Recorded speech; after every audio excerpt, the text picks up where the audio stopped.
Good morning, everybody. I'm going to give it another minute, maybe. I'm seeing a lot of names pop in onto the webinar, so give folks another minute or two to get here.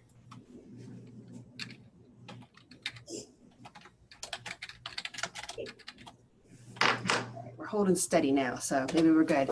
So good morning, everybody. It looks like March is coming in like a lion. It's kind of a rough day out there, so I hope you're all somewhere dry and out of the wind. I wanted to just, I don't have too many administrative updates for today. I do know that earlier this week, Dr. Rogers shared an email about UD Legislative Day, which is going to be here in Dover at Lake Hall on Thursday, March 8th. From about 10 a.m. to 1 p.m. and she was looking for volunteers. I've heard that Gina and Georgie have both volunteered, so thank you to both of you very much. But if there's anyone else, I think she was looking for maybe 3 people. So if someone else was thinking about it and you'd like to do it, please reach out to Michelle and probably copy Allie to let her know that you might be able to go and serve at our exhibit table as well. I think that's probably about it. We're going to go ahead. We're welcoming back Jennifer Daniels again from the Office of Equity and Inclusion. So last month, we had a great webinar by her focusing on how to recruit diverse participants and applicants to our programs and our institution. And this month, she's going to talk to us about how to manage those groups. And I will say last month, we did go and pulled out all of the names that we see showing up within the Zoom, that we have your names and we put them into our civil rights folders. If folks call in on the phone and all I can see is a phone number, if you could chat it to us or email later. Certainly if you're calling in while you're driving, don't do that now, but let us know if you're connecting by phone so we can connect a phone number to a name. And that goes for last month as well. If you know you participated and you called in, let us know so that we can get your name down in our records. And with that, I'm going to turn it over to Jennifer. Thank you for coming back with us this Friday. My pleasure. It's all yours. Okay. All right. So, hey, again, guys, thank you. I'm very much glad to be here and sharing this material with you. You guys will see that there is a little bit of overlap here from what we talked about a couple of weeks ago to now taking it into managing these diverse teams and groups. And so, as per usual, you have questions, go ahead and send that in to the question box. I don't know if it's called a question box, but let's go with it. You know exactly what I'm talking about. I just want to make sure that I am able to engage you guys as we go. So feel free, same rules apply. Let's just jump right in. So very briefly, if we want to, okay, there we go. Everything's good. So just an overview. What are we going to talk about again? I'm not going to spend a lot of time on the values and inclusive excellence as we talked about that last time, but this is something that we are just really trying to drive home for all of our UD community members. So we are going to just touch on it again, let you see it again, and really get that ingrained. We're going to talk about the importance of inclusive leadership and what that means for you, for those of you that are managers or anyone really. I don't want you to think of this just specific to managers, because if you're going to be in any type of position where you are a leader, which being a leader has nothing to do with if you're a supervisor or a manager, it can just be you being a leader in that sense, exactly, being in a position to lead. And so this is going to be applicable to everyone. We're going to define diversity again, just to give a reminder there, the implications, what this means for the workplace, going into specifically how we can focus on leading diverse teams, and then lastly, ending with multicultural leadership and leaving you guys with some actionable steps that you can take going forward and what this looks like. Again, so just bringing in the reminder here, our UD values: academic freedom, diversity and inclusion, innovation, and community. And so highlighting that diversity and inclusion and understanding that community is not just how we're connecting to external partners. It's also about the climate and culture that we are preserving now within our organizations and within our units. Going back to the inclusive excellence, which is our diversity and inclusion action plan, if you will, or strategic plan, if you will. What we're reminding you here is that we are ingraining this in every facet of what we do, from working with our students to outside community members to faculty and staff, all the way down to our programs and curriculum, as well as enforcing our culture and climate. And so again, just giving that as a quick blurb, let's now just jump right in. So now what we have to remember here, why does inclusive leadership matter? And it goes without saying, our communities are increasingly diverse. I keep giving people this statistic, and what it's shown is that by the year 2025, we're expected to have the most largest freshman class and the biggest diverse freshman class. Ethnic diversity is supposed to be increasing and at an all-time high by the year 2025, which the way time is going, I mean, goodness gracious, we're in March already. I can't believe it. This year is flying by. 2025 will be here before you know it. So you may say, all right, I'm not working with students. What does that mean? At some point, those students are going to be in our workforce. So at one point or another, we are going to be engaging diverse people, if not already, as we're doing right now. As leaders, we cannot expect that everyone is going to think like us, have the same perspective as us, communicate in the way that we communicate, or even share the same beliefs and values.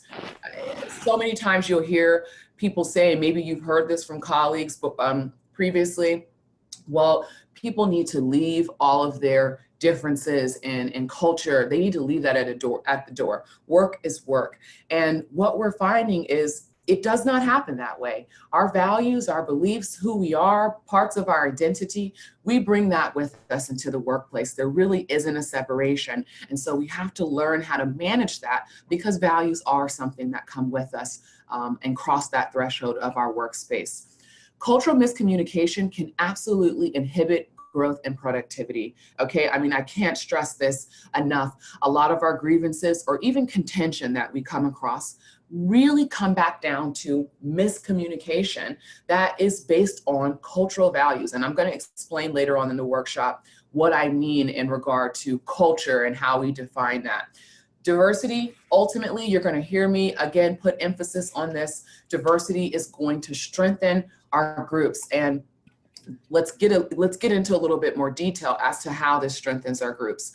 What is the value in difference? Quite simply, when we have diverse teams and diverse individuals around the table, it's going to lend to various vantage points and ideas. If we have various vantage points and ideas around the table, it's going to help us be better able to adapt to a changing environment. It's obviously going to broaden our service impact and even the scope of people that we're able to reach and touch. And it's going to make us more efficient with problem solving. And I want you to think about it in this way. Imagine if there was a problem or a project that we needed to resolve. And imagine if all of us thought about looking at that project or solving that problem in the same exact way. How efficient would we be? How productive could we be? Would we challenge one another? Would we come up with the best solutions? Well, frankly, if the best solution is the solution that all of us are thinking of because we have the same mindset, well, yes, that will work.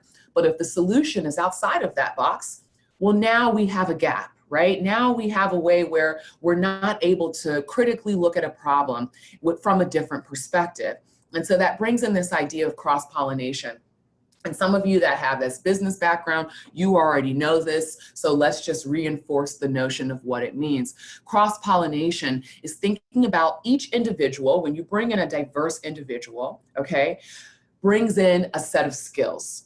And so when we have these diverse skill sets, quite simply, they're going to influence one another. They're going to help us challenge one another. And I want you to think about the last time you came up with an idea and someone disagreed with that idea. What did that do for you? It most likely made you think about that idea critically, made you want to come up with a better solution or fine-tune the solution that you brought forward. It's going to challenge us, and in challenging one another and influencing one another, obviously that's going to lead to stronger teams, better and more efficient ways for us to be able to get the job done. So there is a strength in diversity, and that comes back down to perspective. So you guys have seen me bring this wheel or layers of diversity to you many times, but it is the starting point. So I have to bring it back just to give you that base or that foundation of where or what we're bringing into the workplace. Think about yourself, where you fall in this circle. Can you see my arrow? Yes. Where you fall within this circle, and how does it lend to your perspective, the choices and decisions you've made for your life, and even the different barriers or various barriers that you may have experienced because of these identities. Understand that every single person that you come across within your workspace or within your teams is going to have either similar or different experiences or influences. Nonetheless, they're going to be experiences and influences that we bring with us. And so that takes us right into, how does my identity impact my perspective? How, or identities, right? Because we have more than one. I can say, yes, you're looking at me, you know that I am Black and that I am a woman, but there are a multitude of identities that make up who I am, and the same for you as well. And so with our identities, they come with experiences. Understanding that these experiences can be positive or negative. They're not always negative. Oftentimes we put the emphasis on negative experiences, and you hear me speak a lot about that, but they can be positive as well. But when we have these experiences now, as human beings, we try to make sense of these experiences. We try to understand, why was it good? Why was it bad? Why did that happen? Or why didn't that happen? And once we make understanding of it, quite simply, it's going to affect the way that we behave or engage with others. That comes with us. And you may have heard me use this example before, but this is just a great way to drive home the point of, well, how do certain identities have certain experiences? And so I'll highlight a negative experience that comes with gender of being or identifying as a woman. As a woman, if for all of you that are identify as women out there in this group, chances are, I'm willing to bet money, a majority of the women in this group have experienced some type of or form of street harassment or wolf whistling, if you will, or catcalling, right? Like whatever you want to term it in their life. That is an experience that has come with being a woman. Now, how do we come to understand that? Now, also understanding that now how we make sense of these situations doesn't always mean that that is the experience of everyone, or that we're not going to stereotype this in some way. So let me explain in that. So for me, for example, whether true or false, whether fair or not, how do I understand the experience of being catcalled or wolf whistled at? If I'm walking by a construction site, again, it could be based off of experience that also leads into a stereotype. Chances are I'm gonna start feeling or presuming somebody might say something to me, right? Like, okay, all right, well, I'm sure somebody's gonna throw a whistle or say something that I don't feel like hearing at the moment.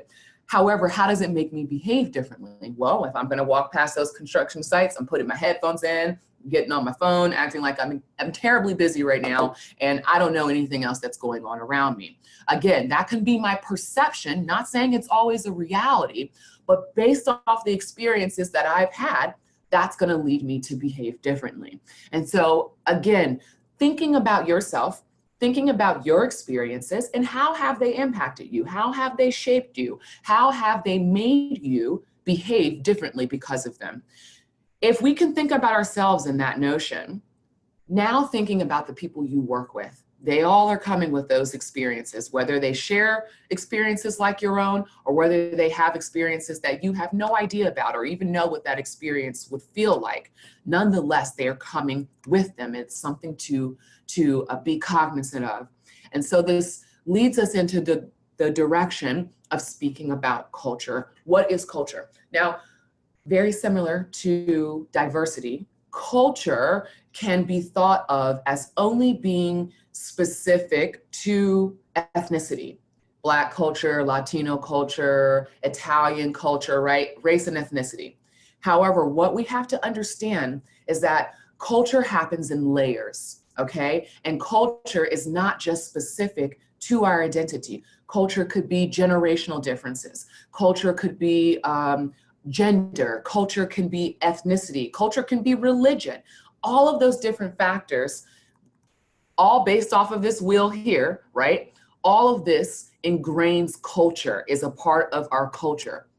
So going back now, what do we do with culture? It comes with the systems of knowledge that we now pass on to the next group of people. Now, remember that I said culture happens in layers. So that biggest layer of who we are, if you are American, would be, for example, American culture. So what are some knowledge or values that we pass on in American culture? Well, standards of communication. If you identify as American, in American culture, it is customary that we make direct eye contact with someone, right? That is our value. That is how we judge whether or not someone is serious, whether they respect us, whether or not we feel that they're trustworthy. I mean, think about the last time, even just think of a situation like this. If you were going to make a deal with someone, or you were in a business meeting and they shook your hand, a soft handshake at that, already all of you are thinking, oh my gosh, the limp handshake, can't stand it. It's the worst. That's a cultural value. But let's take it even further. Let's say they didn't make eye contact with you after solidifying a deal and they looked down, or their eyes were all over the place. What would you think? If you're viewing that from a American cultural lens, we would think, okay, this person is shifty, can't trust them. I don't know if this is good. Something about that didn't feel right. That's an American value. So starting out wide and then narrowing it up, where the tip top, where now your next layer of culture might be ethnicity or race, or then it might be your gender and your religion. But at the very top, university culture or office culture. What does your unit culture represent? And what is that knowledge that you're passing on to the next person about how we do things here, right? That knowledge is going to include what we find to be customary, what our values are, or our beliefs, or even our attitude towards what's good or what's bad, what's inappropriate, what's appropriate.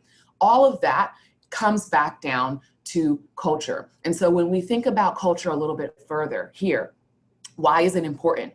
It's important because it's the lens from which we view our world. Just as I gave you that example a little bit earlier, and I said, yes, okay, if someone shook our hand and it was a limp handshake and it was no eye contact, we would, feel some type of way about that. We wouldn't have a positive experience from that. We have to understand, if we make a judgment on that interaction and we say that is good or that is bad, understand that that is based on your cultural value. So culture is central to how you see things. It's how you make sense of what you see, and it's also how you express yourself. So again, understanding what are your cultural values, and then thinking about how may someone else's cultural values be different than my own.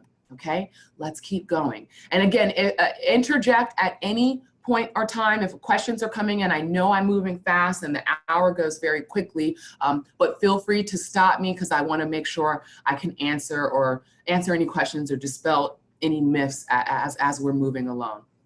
So now moving further into, okay, how is culture going to look different? How is it going to differentiate one person to another? So on the surface, we can make some presumptions about what we think people's cultural differences are, or how their customs may be different based off of religion or things that we can see. So perfect example, you can look at me and say, on the surface, I can see what some of our cultural differences are. She is a person of color, she is a woman, right? These are things that you can see.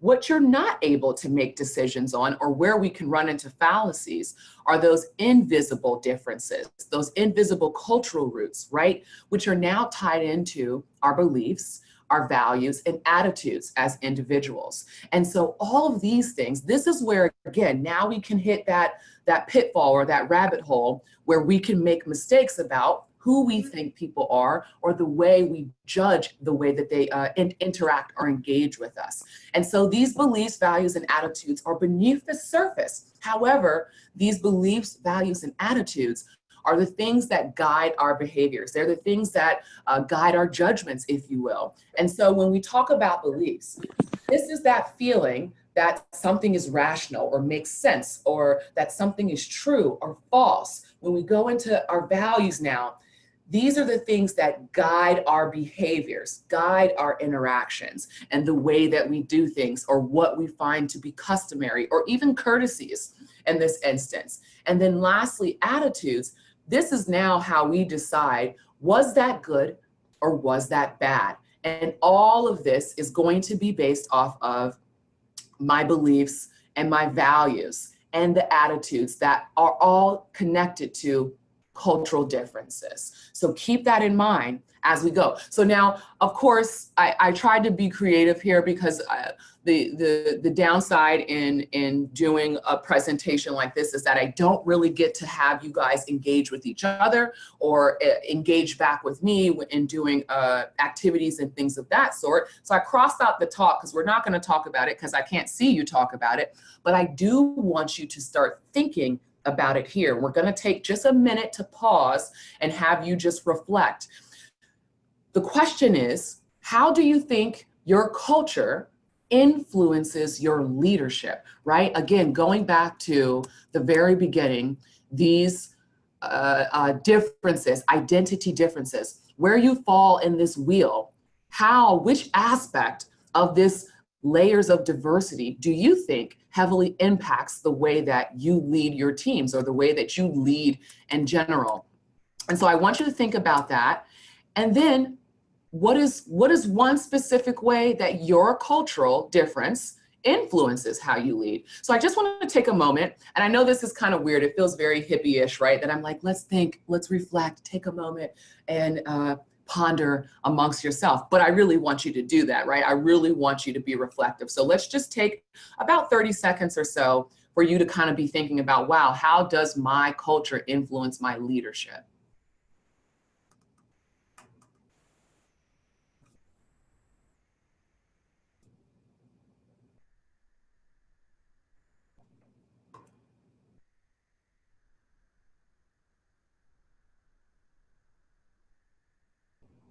This almost feels kind of like yoga, right? Like, okay, take a moment, think, get to yourself. Now let's come back. Okay, let's come back. All right, guys. I hope that you're now kind of reflecting on that and thinking outside of the box and saying, wow, the way it is not just the way it is. It's the way that I operate and lead based on my cultural differences. So that's a perfect segue into this next slide. So what are these guiding principles for communicating and interacting?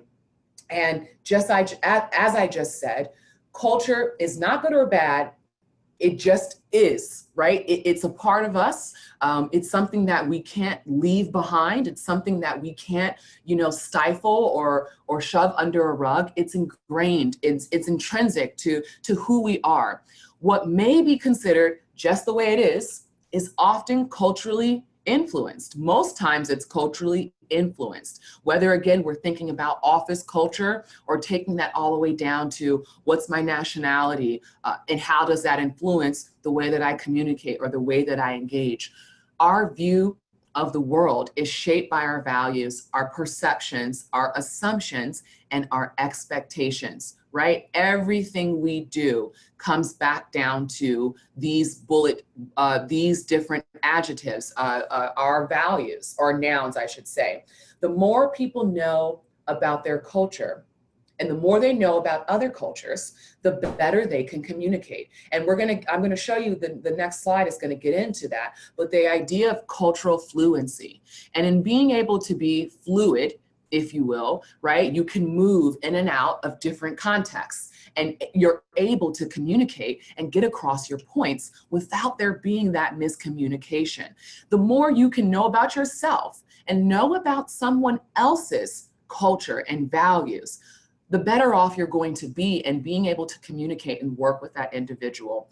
The way one does things or see things, coupled with the way that other people do and see things can lead to new, improved ways of doing and seeing things. That makes sense, right? I mean, obviously, if we can merge these perspectives, if we can find a middle point, a middle ground, obviously, that's gonna, everyone gets something out of it, right? It's something for everyone. And it abandons this idea that we all have to conform to this one way of doing things or this one way of communicating. Because when we conform to one way, well, only the people that fit that mold really benefit. Anyone that's outside of that box is not going to be benefiting from that, is not going to find value in that, and it's going to affect the way that they engage with our teams. So let's keep going now.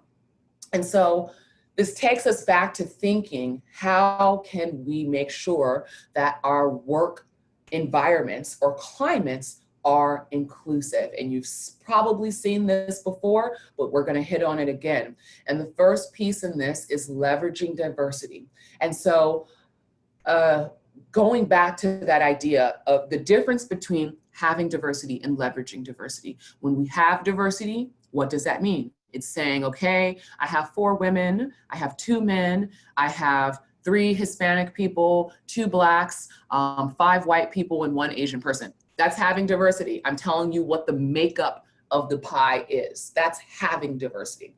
But when we're leveraging diversity now, that's saying, okay, how can I make sure that each one of those people, the women, the men, the white people, the Hispanic people, the Black people, the Asian people, everyone feels valued and included in our teams. Everyone feels that they're an important part of that contribution. So that's leveraging diversity. Fostering inclusion is now saying, okay, am I making sure that irrespective of these differences, everyone does feel connected. Everyone does feel a part of this team.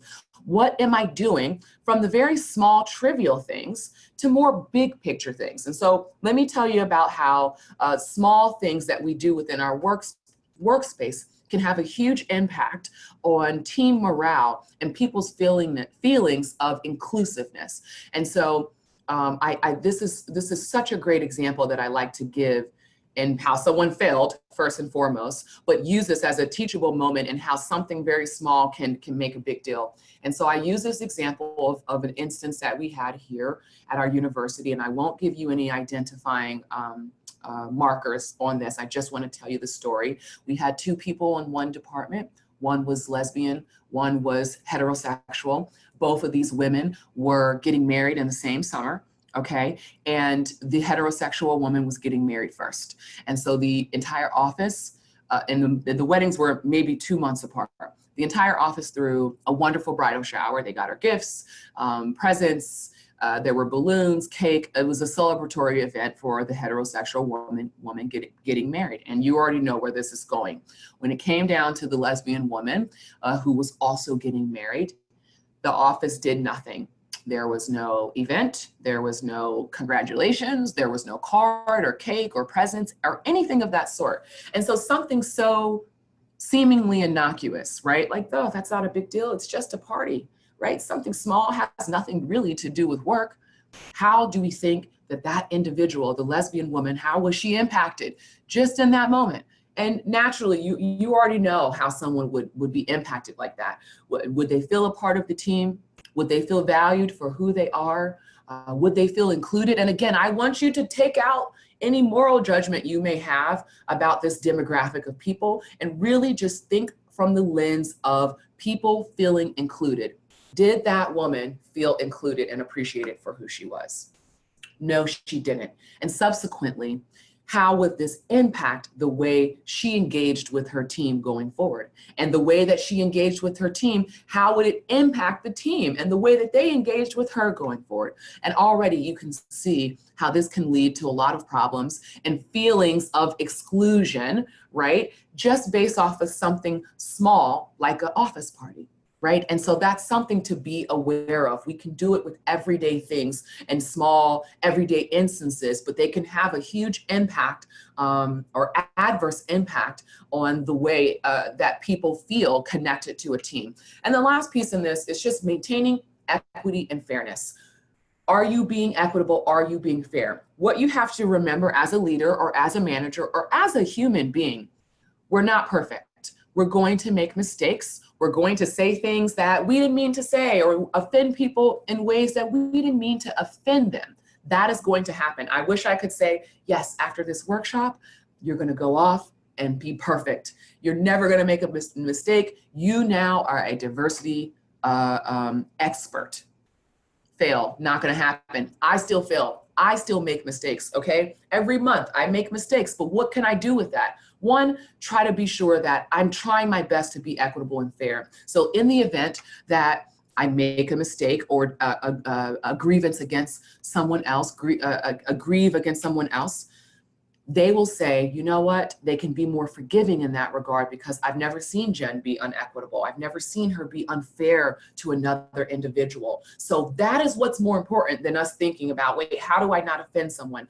Wait, how do I make sure that I am being fair in everything that I do across the board, in every way that I interact with the people around me? And that's going to be the better starting point. So if you guys remember, some of these boxes I showed you in the last presentation, and we talked about this and how to attract and retain diverse teams. And so I'm going to bring some spin to it because all of it is interconnected, right? Attracting diverse people to our teams and then now retaining them are overlapping concepts, right? So this is why you're seeing it again, but now I'm going to talk about it in reference to keeping the people on our teams who are diverse. How do we make sure they stay? And so this little 4-step process, ensure your candidates and employees understand that you value diversity, stepping outside of your comfort zone, using inclusive language, and then setting the tone and now keeping the tone. And I'll explain a little bit more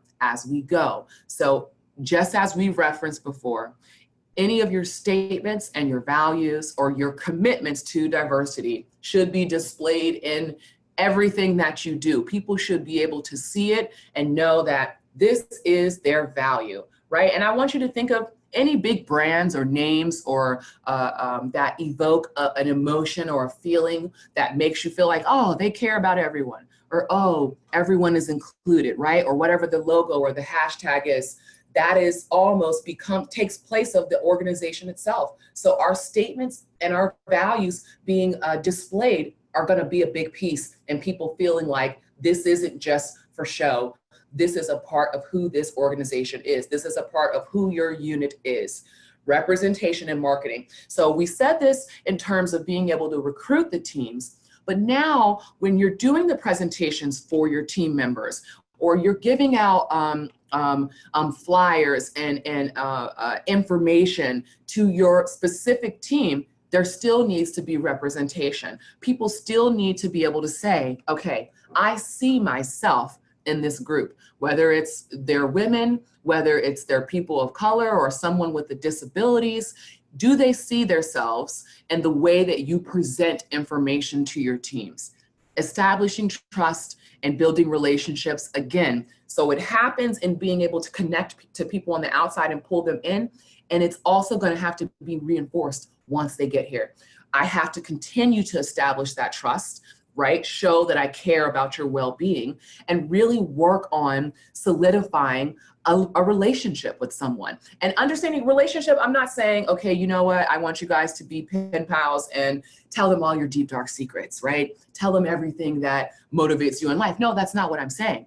I'm saying that there is a genuine or mutual feeling of care or concern. We should care about our coworkers. We should care about our colleagues and the things that make them feel positive about what they're doing within the workplace. And in that, just being ourselves, being authentic, being genuine to who you are, being able to listen, answer questions when people have them, and not make assumptions as we continue to build on those relationships. And so that leads us into stepping outside the comfort zone. So the same way that I was saying you have to step out your comfort zone to bring in new people and to bring in new ideas or ways of doing things, you have to step out your comfort zone once these people are on your teams or once you have them in front of you, right? Because you may not know anything about them or who they are or where they come from, or how culture or experiences have impacted them. But stepping out of your comfort zone is really going to be able to help facilitate that and give you something different than what you started with. So establishing connections with your team members, showing interest in various aspects of their culture or identity are small things that make people feel connected. And so think about yourself. What's your favorite passion or thing that you like to do, or something that's very meaningful to you? And then think about when someone comes up to you that you know, and they ask you about that passion. How excited do you get? You're like, oh yeah, oh, I'll tell you all about it. Wow, you're interested in what I'm interested in? You want to know about me and what is my favorite thing or what's important to me? We like to share. As humans, we like to share. And we all have passions about things that really get us revved up. And so if we think about that, and let's say, for example, you have a colleague that maybe took a day off for a religious holiday or something of that sort, and then they came back to work, asking them about, hey, like, so how was your religious fill in the blank holiday? How was that? What did you do? What does that represent? I can guarantee you that person will, one, be shocked, like, okay, wow, you really care about something that is not directly related to your culture. You want to be invested in that. And chances are they're going to want to share in that, right? Because there really is a vested interest in who that person is and the things that are important to you. So that helps with our connections. Learn about who your colleagues and supervisees are. Being inquisitive is good. I always tell you that. Asking questions is awesome, but asking leading questions, not awesome at all, okay? Because that can really get us into some pitfalls. And we'll, again, talk about that again with inclusive language. So the same way in which your audience is listening on the with your external partners, so are your teammates. Your teammates are listening, your colleagues are listening, your supervisors or supervisees. We're listening to what you say and how you say it. When we're paying attention to our language and ensuring that it's inclusive, it makes sure that people still want to continue to work with us. They feel positive about us. They feel as if we are being attentive to difference and some of the sensitivities that we all carry, knowing that everybody's sensitivities are different, right? But we're going to be malleable and we're going to be able to be fluid and change and understand that each person needs to be treated exactly as that, as an individual. So know that your words, again, no matter which realm you're in, whether it's in the recruiting or whether it's in the retaining, language is always going to matter. Communication is always going to matter. And so now this is the big piece. Now this is really geared mainly towards managers, but I think it can be insightful for those of you who are not managers as well. Excuse me. As far as setting the office culture and tone, that's important. So as a manager, guess what? With the 8 million things that you're already designated to do, let's just add one more. You are responsible for setting and keeping the office climate, whatever that's going to be. So if you have a negative office climate, as a manager or a supervisor, you are responsible for that, right? Because essentially you are the gatekeeper. And I know sometimes people get on this kick and they say, as a manager, or what I have seen, let me speak to my experiences in working with different managers. You know what, that issue or these people not getting along or the tone of how things are in the office, not my problem. I'm only concerned with people getting their work done. So if they're getting work done, that is what's most important. Guess what? When we turn a blind eye to grievances or issues that are going on in the workplace, as the manager, our silence is complicity. So if we turn our cheeks and say, you know, not my problem, I'm not going to focus on that, essentially it's allowing for chaos or any type of melee to really have a breeding ground and to get out of control, right? Because there is no one being that the buck stops here. This is not going to be allowed within our unit or within our climate. So the office climate is going to start and end with the individual. Whether or not you say nothing or get involved, all of that is going to have an impact on your culture, on the culture of your unit. So that means we have to be willing to have tough conversations. And I get it. I completely understand having to confront people or any type of contention, even if it's not just based on diversity. It's tough. Confronting people is tough. Even though I have been trained in mediations and things of that sort and counseling, I still have a hard time. I still get that butterfly in my stomach when I have to tell someone something that was inappropriate or when I have to broach contention.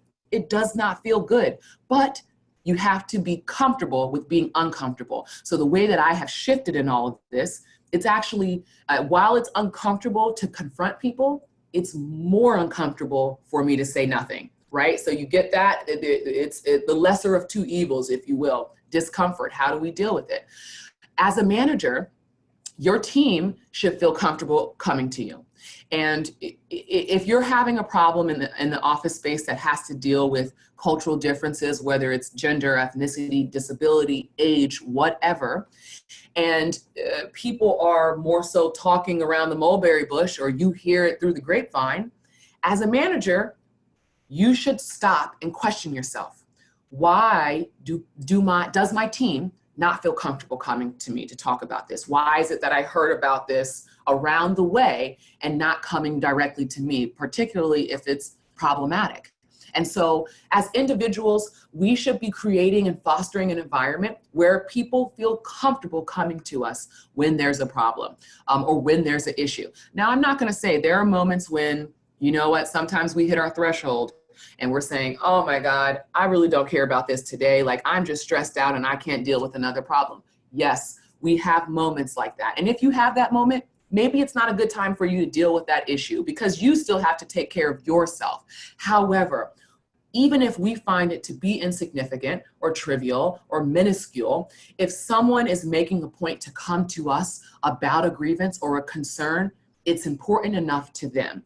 And so as a team member or as someone that's leading a team, we have to treat that concern as if it's important to us as well. So getting comfortable with confronting and calling out inappropriate behavior is a huge piece in how we make sure that we're not only managing diverse teams, but fostering a positive environment with these diverse teams. Don't allow yourself or your team, excuse me, I forgot the R on that, your team to fall into the pattern of, well, this is how things are done around here, okay? And I know you guys have heard that a lot, or people saying, you know what, this is just how we do things around here. We don't do things like that here. This is how we do things. How we do things should be questioned. Always, always, always, always. Is this really how we do things? Is this the culture that we want to reinforce, or is it problematic?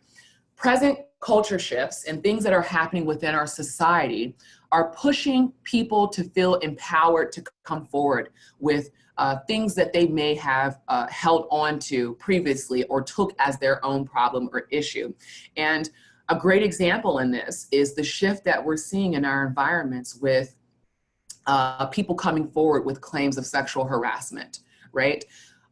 Before, it wasn't a prevalent issue because it wasn't a spoken about issue, right? And so when we started having, I don't know if you guys are familiar with the Me Too movement. The Me Too movement represents women who are now coming out and talking about the prevalence of sexual harassment in the workplace and outside of the workplace. And so a lot of the rhetoric around that was coming from some men, not all men, saying, oh my gosh, you can't say anything to women now. Things are crazy. I can't even talk to people without someone thinking I'm sexually harassing.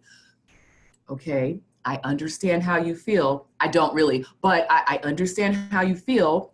But let's think about, this is not about, oh, women are all of a sudden hypersensitive. No, It's now saying there are many women who are saying, I'm not going to subject myself to inappropriate workplace interactions. And that's okay. And now they're going to advocate for themselves. So with the times that we're coming into, we should expect that when people are feeling uncomfortable about the way that they're being treated, or things that are inappropriate in the workplace as it relates to aspects of their identity, we should expect that people are going to speak up now. So how things used to be doesn't necessarily mean that those things used to be okay or right necessarily. It just was what was accepted at the time and is no longer accepted now. The other piece in this is that all of you should be aware of what your campus resources are and where you can get help. And this is anything from, when we had our last workshop, I talked to you guys about recruitment over in human resources and how they have expanded and hired more people who are specifically within their roles, helping different units and offices on campus recruit diverse candidates. That is a new role and function within our human resources that many people don't know about. And so that is a resource. Let's say if for you putting out a new job, another resource, obviously my office, whether it's dealing with the policy, sexual harassment or discrimination, or just wanting to give a call or shoot an email about a tough situation that you're gonna come across and needing some extra support. You knowing where your resources are on campus and who can help you out of these situations or help you deal and mitigate the effects of some of these situations is only going to help you become a better employee and one that can also offer resources to your other employees or to your supervisees or your colleagues.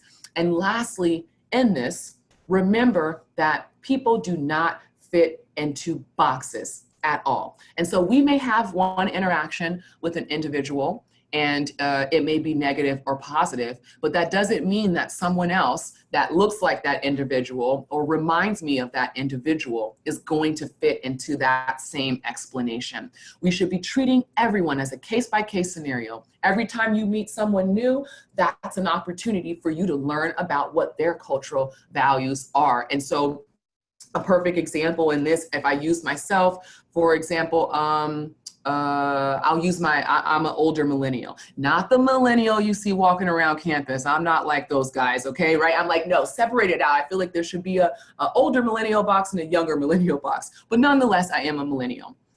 I like social media, right? I like texting and all of those types of technologies in those instances. That does not mean that every single millennial you meet is going to be exactly like me, even though that's what your experience or interaction with me has been. And so thinking about that as you engage with people as you go. And so now let's go into what is this multicultural leadership and what does that mean for me? So multicultural leadership is now combining the influences of practice and values of diverse cultures into a respectful and productive manner. Respectful meaning I'm not going to treat you as if your culture is bad or not, or it's not good. I'm going to try to understand it so I can help, almost use it as a toolkit. Think of it as a toolkit so that when I have an interaction with you, I'm better prepared on how to make sure and communicate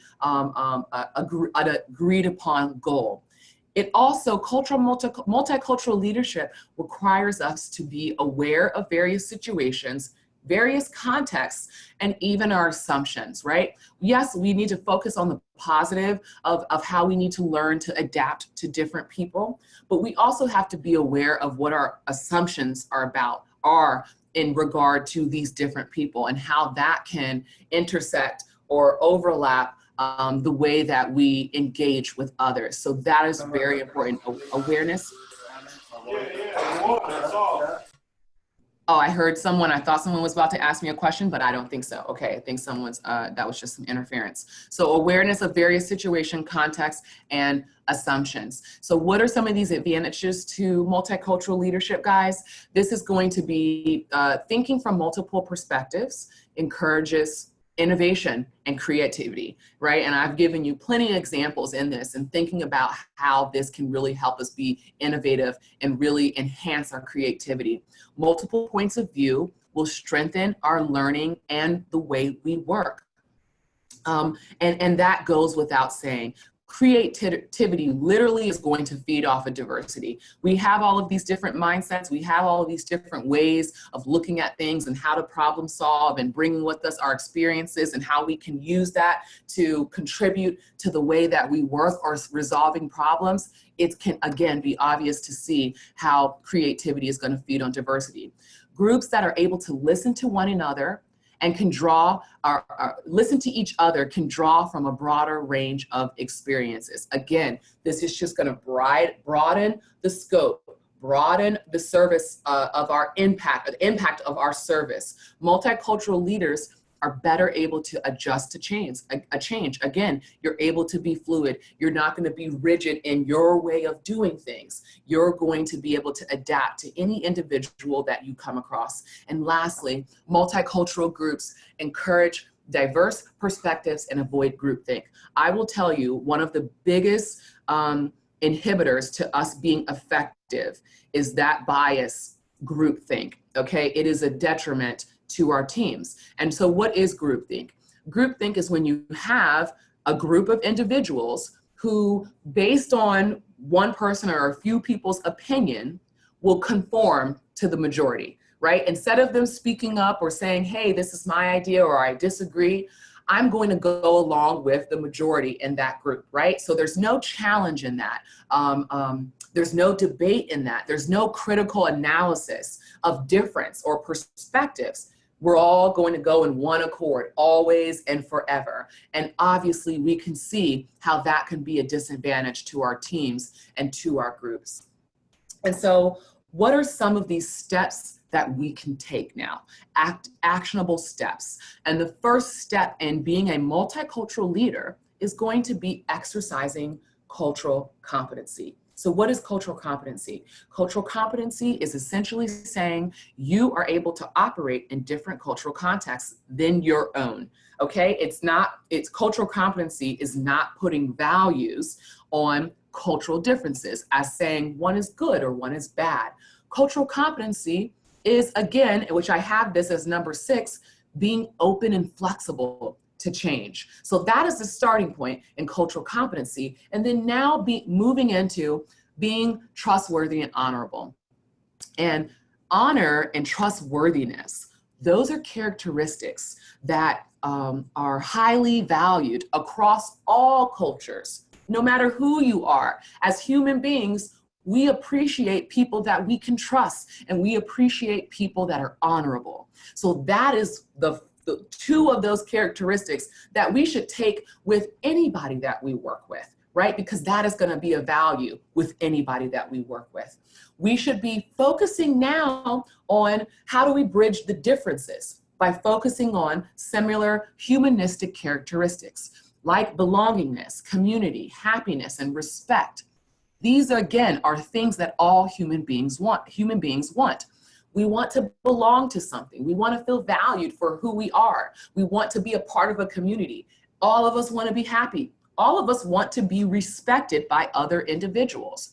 Those are things that we have in common. So if we can start speaking to those characteristics that we all share, again, a great starting point.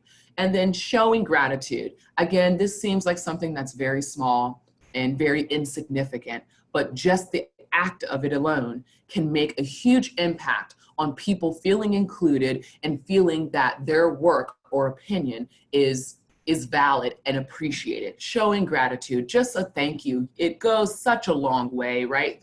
Sometimes I like to tell people, you know what, we need to go back to the rules that we got in kindergarten, which were please and thank you, right? Taking turns, sharing, being nice to one another. Those are, again, characteristics that are really just going to help us when we're working with people that are like ourselves or different from us. Be compassionate when you're listening and when you're talking. I mentioned to you earlier, everything may not be significant to you. Someone's concern may not hit you in a way that feels like it's a really big deal. However, if it's a big deal to someone else, showing compassion in that, even if we don't understand it, goes a long way in making people feel included. Be open and flexible, and think of our teams in terms of we and not I, right? It's not about the I, it's about how can we collectively work together. And this is a great point here. I use this for managers, and this is breaking the hierarchy. Now, of course, when it comes to managing, there are certain aspects of managing that are exclusive to the manager.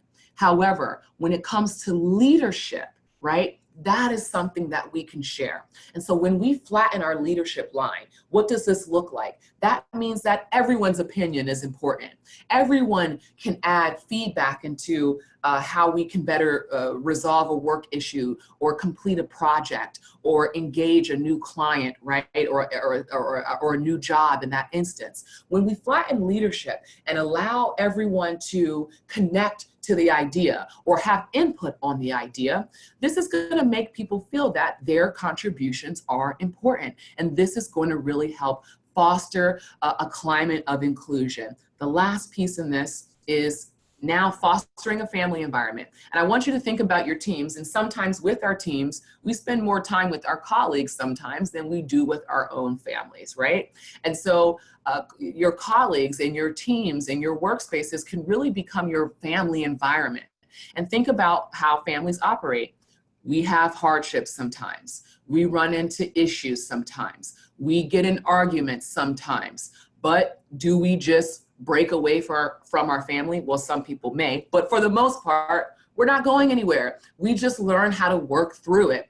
And I want you to think about your unit or your team in that same aspect. You are going to come across issues or contention. But if we're treating this like a family environment, right, then guess what? When we have that contention, when we have those problems, we're able to work through them, right, and move forward into a collectively good space. So developing relationships and helping everyone feel connected, this is how we are going to be able to adapt and move in and out of our different issues and different people that we're going to come across.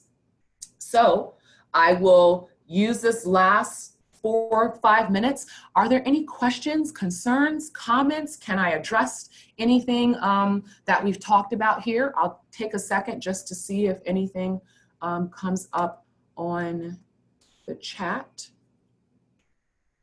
We're waiting to see if folks chime in the chat box. I hope everyone recognizes that, as Jennifer was saying at the end there, even though not all of us manage a subordinate in the office, we have teams that we work on, that you might be the leader on your team, but then we also have volunteer groups, and so many of you manage hundreds of volunteers across the state.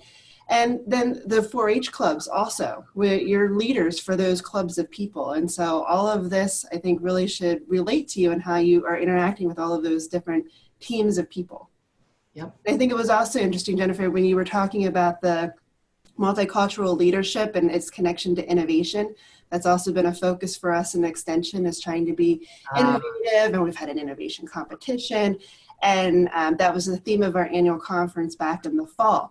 And we heard a lot of the same things about, getting out of group think. Mm-hmm. So it's nice to see those same messages coming from different perspectives. And really, it hit home to me. So definitely, thank you so much. So it doesn't look like I see any questions here, which is fine. And you guys are more than welcome to email me, jendan@udel.edu, if you would like to follow up after this. It's always a pleasure to work with you guys, and I hope that I get to see your faces at some point, right? They're always shy. They keep their cameras off. That's okay. That's okay. But thank you, Jen and Allison, for facilitating this. If you guys need me again, it's always my pleasure, and I will be. If you guys are interested, I can definitely send these slides over to you as well with a post-survey follow-up. Yeah, that's great. I think we did you do the survey the last time? I think so. I think yes. I included it right in our Directors Weekly. So if you want to do that again, we can slide that in. Yep, that's what I'll do. Later on. So that would be great. Thank you so much. We really appreciate you making time out of your busy schedule to to come here with us and share what you know. I think it's important for all of us. So No problem. I hope you have a great weekend, and everyone else have a good Friday and a good weekend. Okay, thank you guys. Bye, everyone. Bye.